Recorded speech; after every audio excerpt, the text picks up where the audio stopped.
तो उसका ये था कि हम चाह रहे थे कि एक जो हुकूमत तश्कील पाई है कि कई दफ़ा लोग कहते हैं ना कि इत्तेहादी हुकूमत जो है ना जी वो उसमें कुछ कमज़ोरियाँ आ जाती हैं, वो खुल के काम नहीं कर सकते।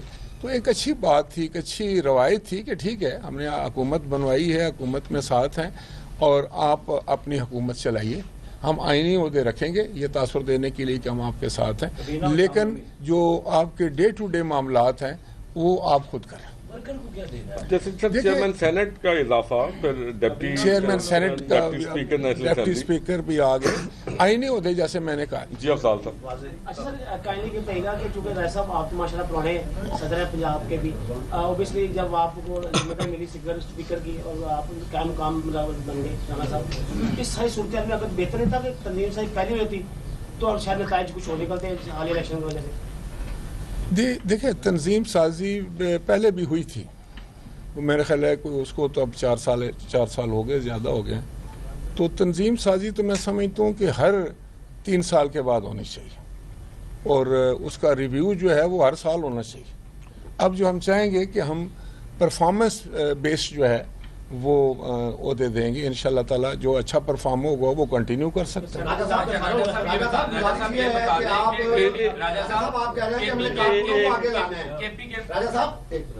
साहब आप फरमा रहे हैं कि हमने कारकुनों को आगे लाना है, ओहदे देने हैं। अभी सेनेट में जो मुंतखब हुए हैं उसमें कितने कारकुन आपने आगे लेके आए हैं, जबकि वो 100% आप कारकुनों को सेनेटर बना सकते थे, वो आपके अपने हाथ में था, वहां से जितनी वोट लेना था। कितने कौमी असेंबली के ऐसे मेंबर हैं जो आपने ग्रास रूट लेवल से उठाए और उन्हें एमएलए बनवाया? मैं आपके सामने खुद बैठा हुआ हूँ, मुझे देखेगा और से गवर्नर पंजाब, मुझे देखें कि मेरा ख्याल है सिर्फ पाकिस्तान पीपल्स पार्टी है जिसके पास आपके इस सवाल का जवाब है। आपको याद होगा कि हमने तो सेनेट में जो ओहदे दिए हैं वो बिल्कुल वर्कर्स को दिए हैं, कहीं आपको पॉलिटिकल एडजस्टमेंट भी करनी पड़ती हो। आप भूल गए मेरे ख्याल है कृष्णा कुमारी को, जो हम रेगिस्तानों से लेकर आए थे और उनको सेनेट में बैठाया था।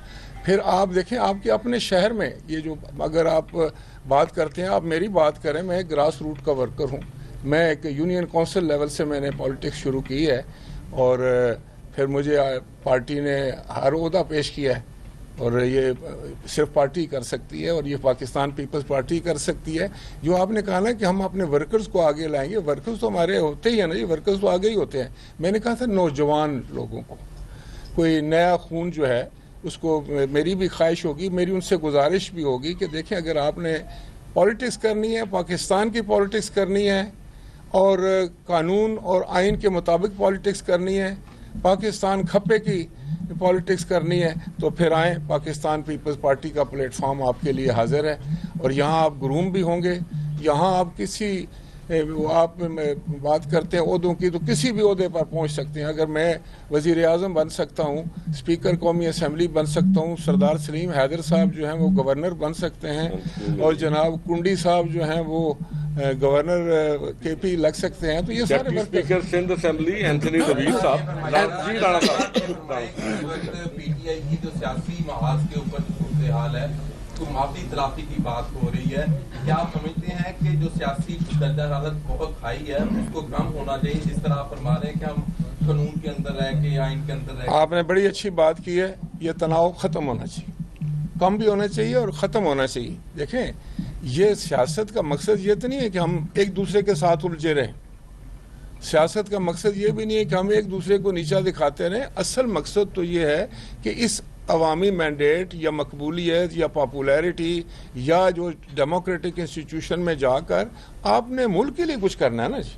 अगर मुल्क जो है वो स्टैंड स्टिल पे है, वो तो उधर ही है, तो हम आपस में उलझते रहेंगे। तो आपकी बात से मुझे बिल्कुल 100% जो है वो मैं समझता हूँ, मैं उसको एक्सेप्ट करता हूँ बात को कि इस वक्त हमें एक अच्छा माहौल बनाने की ज़रूरत है, एक कंड्यूसिव माहौल बनाने की ज़रूरत है। कोई महाज आराई नहीं चाहता और जो चाहता है वो गलती पर है, उसको अपनी गलती की तस्दीक करनी चाहिए।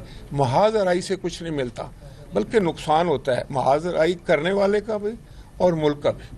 राजा साहब ये बताते हैं कि अभी आपने कहा कि महाजराई नहीं होनी चाहिए, केपीके में हम देख रहे हैं कि अगर सीएम केपीके एक बयान या स्टेटमेंट देते हैं तो उसके वर्ड्स काउंटर करने के लिए जो गवर्नर है वो आ जाते हैं, वो धमकी देते हैं, उनको वार्निंग देते हैं, इसके बाद फिर सीएम आ जाता है।